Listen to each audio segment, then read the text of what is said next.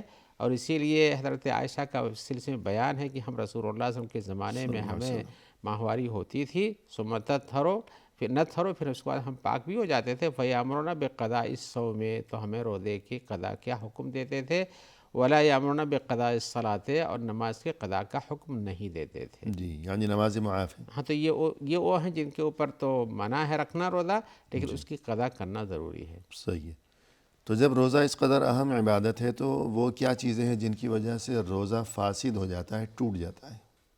جی ہاں، جب کوئی اہم عبادت ہوتی ہے تو اس کو بچانا بھی ضروری ہے، صحیح ہے، اس لیے کہ بہت سے اسباب ایسے ہوتے ہیں جس میں انسان جو ہے غلطی کر کے ان کو خراب کر دیتا ہے، جی تو اسباب بھی ہیں جن کو اس سے بچنا چاہیے، ان میں سے جان بوجھ کے کھا لینا، صحیح ہے، غلطی تو شریعت میں معاف ہے، جی غلطی سے کوئی کھا لیا، بھول گیا تھا کھا لیا تو اس کا معاف ہے، لیکن جان بوجھ کر کھانا روزہ اس سے فاسد ہو جاتا ہے، جی ختم ہو گیا، ٹوٹ گیا جی ہاں، روزہ، ٹوٹ جاتا ہے، خراب ہو جاتا ہے۔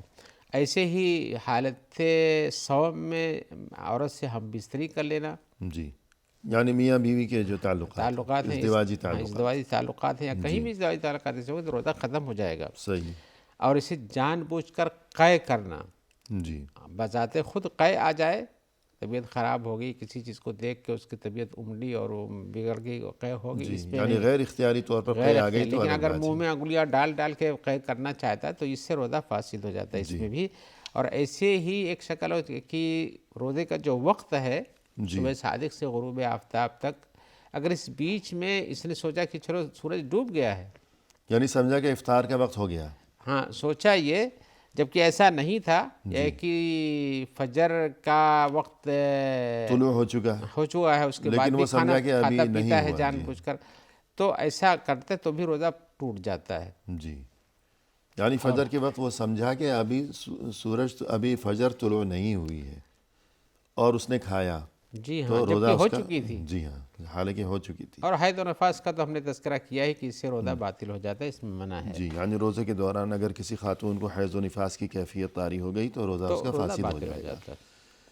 اب یہ جو چیزیں جو آپ نے یہ تذکرہ کیا کہ جان بوجھ کر کھانا پینا، اور یہ کہ جماع یعنی ازدواجی تعلق، اور یہ کہ جان بوجھ کر قے کرنا وغیرہ وغیرہ، یہ چیزیں آپ نے بیان کی کہ ان چیزوں سے روزہ ٹوٹ جاتا ہے، پھر اس کی آگے قسمیں ہیں، وہ کیا تفصیلات ہیں اس بارے میں؟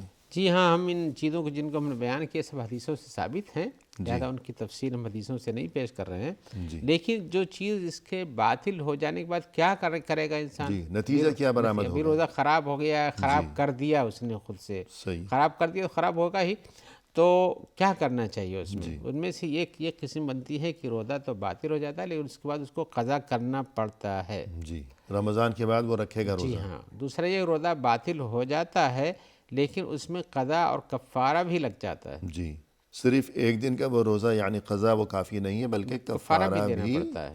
ادا کرنا ہوگا، صحیح ہے، تو جو چیزیں ایسی ہیں جو روزہ باطل ہو جاتی ہیں اور اس میں قضا صرف واجب ہوتی ہے، یعنی دن کے بدلے میں ایک دن دوسرا رکھے گا یعنی روزے کو، تو جان بوجھ کے کھا لینے سے بھی ایسا ہوتا ہے، صحیح ہے، کھانا کھا لیا تو، لیکن جس نے بھول کے کھا لیا ہے یا غلطی سے کھا لیا یا اس کو زبردستی اس کے منہ میں لقمہ ڈال دیا گیا کہ تم کو کھانا ہی پڑے گا، جی وہ نہیں کھانا چاہتا، روزہ ہے، صحیح ہے، تو ایسے لوگوں پر تو نہ قضا ہے اور نہ کفارہ ہے، بلکہ اس کا روزہ بھی درست رہے گا، ہاں جی ہاں، روزہ ٹوٹے گا بھی نہیں، ٹوٹے گا بھی نہیں، لیکن ان پر ہے جو جان بوجھ کے خود کھا پی لیتے ہیں۔ صحیح ہے، حضرت ابو ہریرہ کی حدیث ہے، رسول اللہ نے فرمایا ہے من اکل ناسیا وهو صائم فلیتم صومه فانما اطعمه اللہ وسقاه، جس نے روزہ بھول کے کھا لیا تو اس کا روزہ پورا ہو جاتا ہے، اللہ نے اس کو کھلایا ہے۔ صحیح ہے، تو جان بوجھ کر کچھ کھا پی لیا، یقیناً اس سے بھی روزہ ٹوٹ گیا، اور یہ کہ وہ قضا رکھے گا، اگرچہ بعض اہل علم کا یہ بھی کہنا ہے کہ وہ کفارہ بھی دے گا، واللہ اعلم۔ ہاں ایسے ہی لیکن ایک چیز جو کہ بہت زیادہ سب سے زیادہ ضروری ہے، جس پر بالاتفاق سبھی کے نزدیک صرف قضا کافی نہیں بلکہ کفارہ بھی دینا ہوگا، وہ کیا چیز ہے؟ وہ حالت روزہ میں ہم بستری کر لینا ہے۔ صحیح ہے۔ یہ ایک عظیم گناہ ہے، جس نے روزے کی حرمت کو پامال کیا ہے، تو اس پامالی کے نتیجے میں اس نے یہ ہلاک ہو گیا۔ جیسے کہ صحابی رسول نے کہا کہ میں آیا ہوں، ہلاک ہو گیا۔ میں کہا کیوں؟ کہا رمضان میں ہم نے ایسی غلطی کر دی ہے، بیوی کے ساتھ ہم بستری کر لی۔ تو کہا کہ تو یہ وہ عمل ہے جس پر بالاتفاق سبھی کے نزدیک نہ صرف قضا بلکہ کفارہ بھی ضروری ہے۔ اب وہ کفارہ کیا ہے مختصر کفارہ یہ ہے کہ یعنی غلام آزاد کرے، نہیں ہے تو پھر وہ 60 دن کا مسلسل روزہ رکھے، جی اور اگر یہ بھی نہیں کر سکتا ہے تو 60 مسکینوں کو کھانا کھلائے، جی، اور اگر کفارہ وہ بھی بہت سخت ہے۔ اور اگر وہ بھی نہ ہو سکے جی تو اتنا غریب اور فقیر ہو کہ مسکین کو کھانا بھی نہیں دے سکتا ہے، تو پھر اللہ سے توبہ کرے۔ جی، لیکن بہرحال کفارہ تو یہ مقرر ہے، طے جی ہے۔ ہاں، کفارہ مقرر ہے۔ تو رمضان میں اس قسم کی حرکتوں سے انسان کو چاہیے کہ اپنے آپ کو کنٹرول کرے، کہ روزے کا تو مطلب ہی ہے خود کو قابو میں رکھنا۔ اگر کسی نے یہ ازدواجی تعلق جو ہے روزے کے دوران یہ عمل کیا ہے تو کفارہ اتنا سخت ہے، 2 مہینے لگاتار اسے روزے رکھنا ہوں گے، تو لہذا اس بات کو ذہن نشین رکھنا چاہیے۔ پروگرام کے اختتام پر ہم تہہ دل سے آپ کا شکریہ ادا کرتے ہیں کہ آپ تشریف لائے اور آپ نے نہایت مؤثر و عمدہ انداز میں رہنمائی فرمائی، لہذا جزاکم اللہ خیرا۔ بارک اللہ فیکم۔ آمین یا رب۔ اور اسی کے ساتھ ناظرین کرام، اختتامی موقع پر تہہ دل سے ہم آپ کا بھی شکریہ ادا کرتے ہیں کہ آپ نے ہمارا یہ پروگرام دیکھا۔ فی امان اللہ، وآخر دعوانا ان الحمد للہ رب العالمین۔